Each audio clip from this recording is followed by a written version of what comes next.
వీరిద్దరూ కలిసి ఎన్నో సినిమాల్లో నటించారు. కానీ ఈ నడుమ పెద్దగా కలిసి ఒకే స్టేజ్ పై కనిపించట్లేదు. కానీ చాలాసార్లు ఒకరిపై ఒకరు అనుబంధాన్ని చూపించుకున్నారు.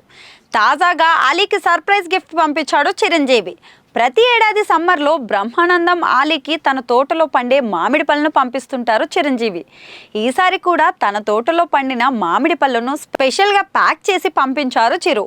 కేవలం మామిడి పళ్ళు మాత్రమే కాకుండా అందులో చిరంజీవి భార్య సురేఖ వంటకాలను కూడా పంపించారు. సురేఖ వంటకాలు అందరికీ రుచి చూపించాలనే ఉద్దేశంతో ఉపాసన అత్తమ్మాస్ కిచెన్ అనే ఫుడ్ బిజినెస్ను కూడా ప్రారంభించింది. అందులో ఉప్మా, రసం, పొంగల్, కేసరితో పాటు రెడీ టు మిక్స్ పొడులను కూడా పంపించారు. వీటితో అప్పటికప్పుడు వంటకాలను కూడా చేసుకోవచ్చు.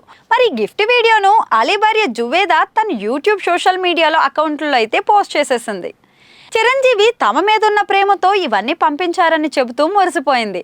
చిరంజీవి ప్రస్తుతం విశ్వంబర సినిమాలో నటిస్తున్నారు. దాంతోపాటు అనిల్ రావుపూడితో కలిసి చేస్తున్న మూవీ కూడా రీసెంట్గానే షూటింగ్ అయితే స్టార్ట్ చేసుకుంది. మరి ఆలీ ప్రస్తుతం 4 సినిమాలతో బిజీగా గడుపుతున్నారు. అతను రాజకీయాలకు గుడ్ బై చెప్పిన సంగతి కూడా మనందరికీ తెలిసిందే.